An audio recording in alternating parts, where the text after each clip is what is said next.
Hi! So a few weeks back, I posted a video about how psychologists diagnose sociopaths. Again, I am no psychologist. I just find the mind very intriguing, and I find people intriguing, and I like to try to diagnose people, even though I have 0 degree.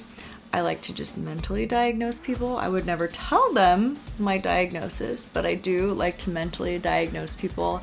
And so I got this book, which I probably shouldn't have. It's the older edition. There's actually a DSM-5 now. This is the DSM-4, and this was in 2000. The DSM-5 was printed in 2003, I believe. So some things may not be 1,000,000,000% accurate, probably most things, but I have gotten all of my information from this book.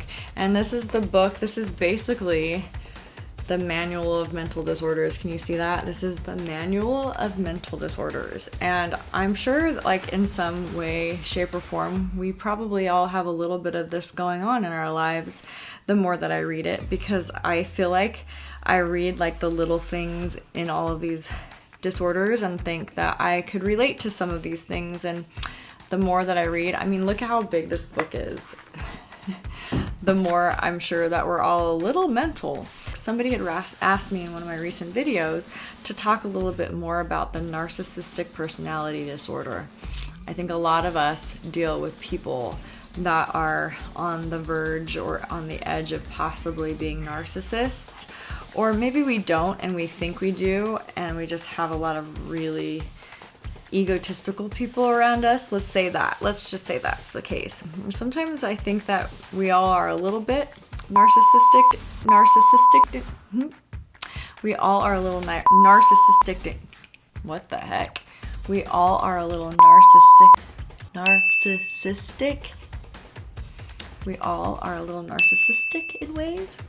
But I find this book so intriguing, and this is how the psychologists are basically diagnosing my puppy, whether or not you have some sort of mental disorder. So here's the thing, when we talked about sociopaths, we kind of brought up the whole idea of the narcissist in there, and many sociopaths have narcissistic personality disorder as well. And so you will see some of these traits that are very similar. I would love to read a quote for you from this book, and would love for you to tell me whether or not this sounds a little familiar based off of our little sociopath discussion from before. The essential feature of narcissistic personality disorder is a pervasive pattern of grandiosity, need for admiration, and lack of empathy that begins by early adulthood and presents in a variety of contexts. Sounds familiar to me. It also sounds familiar when I think about a lot of people in my life. They tend to overestimate their abilities or inflate how great their abilities are. They are good at everything. They think that everybody thinks this way about them. They think that everybody thinks they're great. And when they don't get that kind of attention in return, they're shocked. They think that they deserve to be put on a pedestal. They should be famous. They will be famous. They are deserving of being famous. They are deserving of all of the greatness in the world, everything that they could ever want. They deserve because they are the greatest. They like to find the great attributes of people, and they like to place them on themselves and say, I can do that too. Oh yes, oh that's what you can do. Well, guess what? Me too. I can do all the good things that you can do, and you don't deserve as much as me because I can do those things, and I can also do the things that Susie does over there. They are the best, so they deserve to only work with the best and only do the best things. And so they feel like if things aren't perfect around them, that people are not giving them what they deserve. Now remember, they also have a lack of empathy for others, and because they have a lack of empathy for others, their needs go above and beyond anybody else's. They'll cut in line. They will be cutthroat about getting themselves to the top because they don't care so much about how you feel. What's important is that they are important and that they deserve accolades and praise, and then they get very upset when you're not providing those things for them. And if you're not providing those things for them, well, they're upset. And then what do? They put you down. They exploit you. They make you feel terrible to lift themselves up. Their relationships are only based off of whether or not you can provide for them and lift them up. They only are in a romantic relationship if you are going to make things great for them, service them.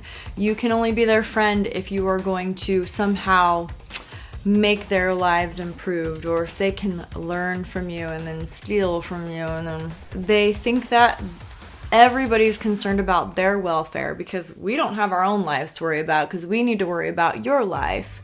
And so they think that we should be concerned with them at all times. And so when we aren't providing for them, when they're in a time of need, they feel like you are not a good friend. You're not deserving of their time. And even if you are providing for them all of the love and accolades and everything, and you're bending over backwards to make things great for them, it's not ever quite enough. It's especially rough for them if you are bending over backwards, but people are giving you the attention for your hard work. You could be bending over backwards for this person that you, in your eyes, you think is really, really great, but they're not appreciating you. But if everybody's like, oh my gosh, you work so hard for him, her, and he or her, him or her, she, them, they hear it, and they see that the accolades are not directed at them, you're going to get kicked to the curb. Narcissistic personality disorder. Those that have it tend to be very sensitive about any type of criticism. If they're criticized, they tend to react in very extreme ways, either outrage, or maybe they just close off completely to the world. Kind of exaggerated responses to any type of criticism. It doesn't matter whether it's constructive or not.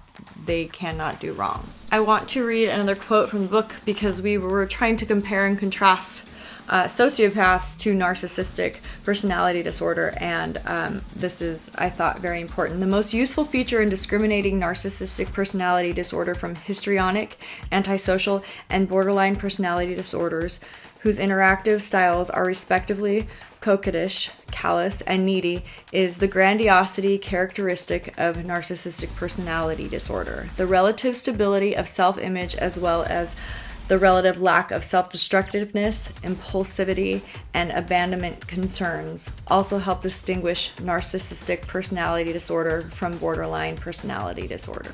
So really, the big difference here is narcissistic personality disorder does not necessarily include characteristics. So we talked about in the last video how a sociopath can also be a narcissist, but we want to make sure that it's very clear that we know what separates the two. So you could just be a narcissist and you could be just a sociopath and not necessarily both. And so I want to read another quote here that I think is really, really important to distinguish between the two.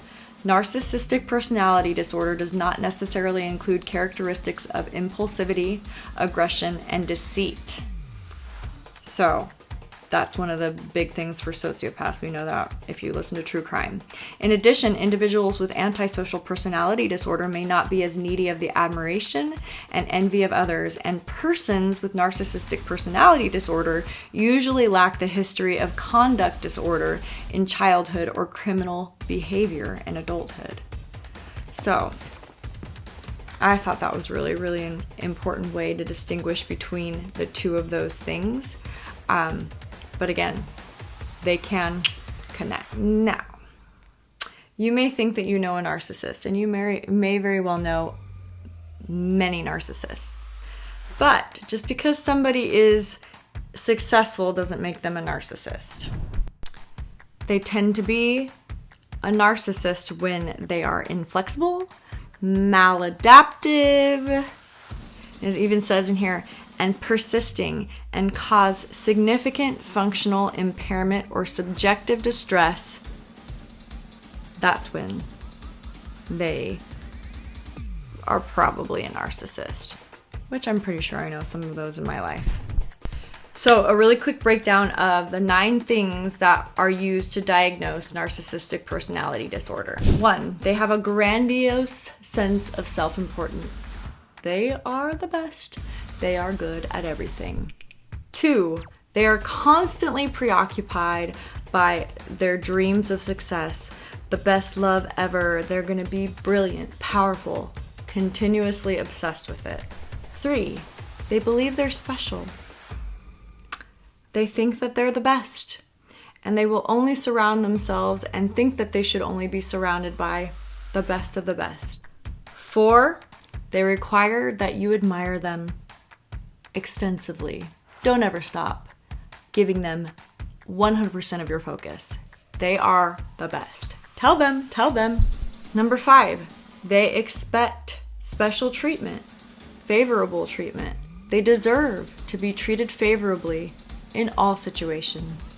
This one's a big one. This is number 6. I'm going to read it. Interpersonally exploitative. They take advantage of others to achieve his or her own ends. Number 7, lacks empathy. Is unwilling to recognize or identify the feelings and needs of others. Number 8 is they're often envious of others, but they also think that everybody is envious of them.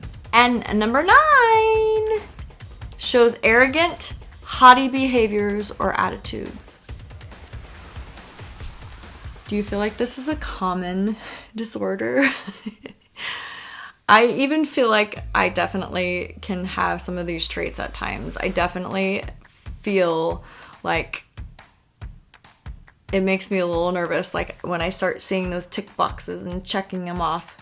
I don't think that I'm a narcissist, but I think that there are times that I feel like I'm doing a good job and I should get praise for that. I think that that's what happens in this performance world and even in this social media world. And so I sometimes think about that and worry a little bit about where my brain is going. If this was helpful for you, please comment, subscribe, like. I appreciate you guys for continuing to pay attention, watch, listen, even if it's just for a little bit. All of it helps me. Comment. All those comments help me decide how to move forward with my channel. I appreciate you guys so much. Thank you so much for watching. Have a great day. Bye.